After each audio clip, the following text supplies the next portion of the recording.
ಸ್ವಲ್ಪ ಓಡಾಗಿದೆ ಕಷ್ಟ ಹಳೆ ಥರ ಪ್ಲಾಸ್ಟಿಕ್ ಕಟ್ಕೊಂಡಿದ್ದೀವಿ ಫಸ್ಟ್ ನಾವು ಅವಾಗೆಲ್ಲ ಆ ಥರ ಆಗ್ಬಿಟ್ಟಿದ್ದು ನಾವು ಫುಲ್ ಜಾಬ್ ಏನೋ ಪುಣ್ಯ 9:30 ಸ್ಟಾರ್ಟ್ ಆಗಿದ್ದು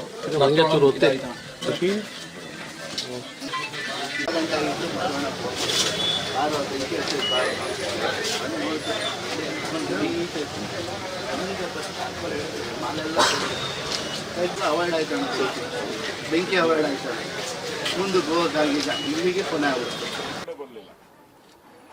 ಪೈಪ್ ಜಾಯಿಂಟ್ ಎಲ್ಲಿ ತನಕ ಮಾಡಬೇಕು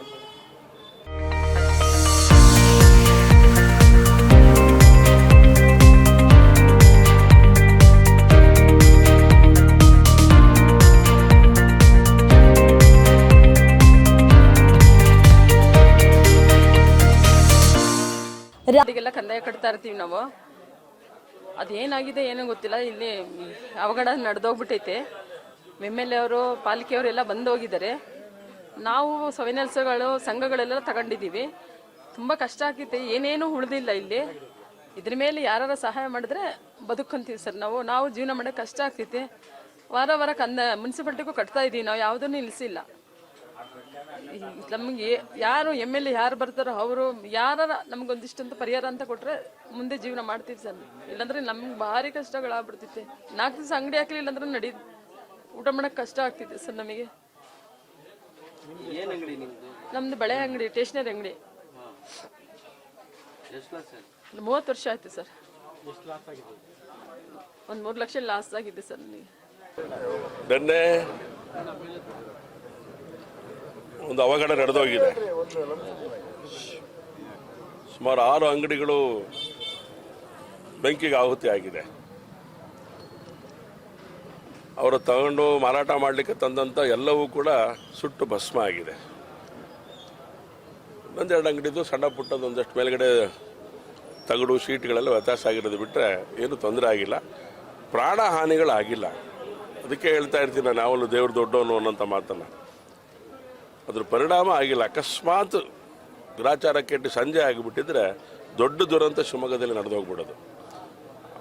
ಒಂದು ಎಚ್ಚರಿಕೆ ಗಂಟೆಯಾಗಿ ಈ ಒಂದು ಘಟನೆ ಸಂಭವಿಸಿದೆ. ಯಾಕಾಗಿದೆ, ಏನಾಗಿದೆ ಅನ್ನೋದ್ರ ಬಗ್ಗೆ ಇನ್ನು ಅದ್ರ ಮುಂದಿನ ದಿನಗಳಲ್ಲಿ ಗೊತ್ತಾಗಬೇಕದು.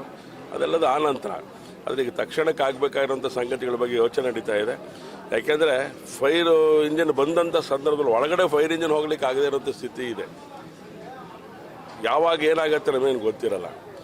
ಹಾಗಾಗಿ ತುರ್ತಾಗಿ ಬಂದು ಫೈರ್ ಇಂಜಿನ್ನವರು ಕೂಡ ವಿಶೇಷವಾದಂಥ ರೀತಿಯಲ್ಲಿ ಫೈರ್ ಬ್ರಿಗೇಡ್ ತುಂಬ ಚೆನ್ನಾಗಿ ಕೆಲಸ ಮಾಡಿದೆ. ಹಾಗಾಗಿ ಅವ್ರ ಅಭಿನಂದನೆಗಳನ್ನು ಸಲ್ಲಿಸ್ತೇನೆ. ಯಾಕೆಂದರೆ ಅವ್ರದ್ದು ಜೀವನೇ, ಅವರು ಆ ಹೊಗೆನಲ್ಲಿ ಮಾಡಿದಂಥದ್ದು. ಯಾಕೆಂದರೆ ಅವ್ರು ಯಾರು ಕಾಣ್ತಾನೆ ಇರಲಿಲ್ಲ, ನಾವು ಅವ್ರಿಗೆ ಕಾಣ್ತಿಲ್ಲ, ಅವ್ರು ನಮಗೆ ಕಾಣಲ್ಲ ಆ ಹೊಗೆಗಳ ಮಧ್ಯದಲ್ಲಿ.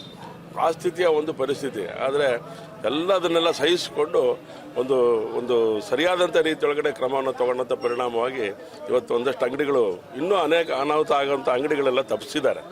ಹಾಗಾಗಿ ಆ ದಿಕ್ಕಲ್ಲಿ ಯೋಚನೆಯನ್ನು ಮಾಡಿ ಅದಕ್ಕೆ ಬೇಕಾಗಿರೋದು ಒಂದಷ್ಟು ಸಂಗತಿಗಳನ್ನು ಯೋಚನೆ ಮಾಡಬೇಕು. ರಿಹಾಬಿಟೇಷನ್ಗೆ ಸಂಬಂಧಪಟ್ಟಂತೆ ಯೋಚನೆ ಆಗಬೇಕು ಅಂತ ಅನಿಸ್ತಾ ಇದೆ. ನೋಡೋಣ ಏನಾಗಬೇಕು ಅಂತೇಳಿ.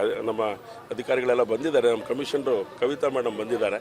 ಅವ್ರಗಳ ಬಗ್ಗೆ ಅವ್ರ ಹತ್ರ ಕೂತ್ಕೊಂಡು ಯೋಚನೆಯನ್ನು ಮಾಡಿ ವಸ್ತುಸ್ಥಿತಿಯನ್ನು ಅರ್ಥ ಮಾಡಿಕೊಂಡು ಇಲ್ಲಿ ಆಗಬೇಕಾಗಿರೋದು ಎಲ್ಲ ಸಂಗತಿಗಳನ್ನು ಅವರಿಗೆ ಏನು ನ್ಯಾಯ ಕೊಡಬೇಕು ಅಂಗಡಿಯವರಿಗೆ ಅದನ್ನು ಕೊಡುವಂಥ ಕೆಲಸ ನಡೆಯುತ್ತೆ.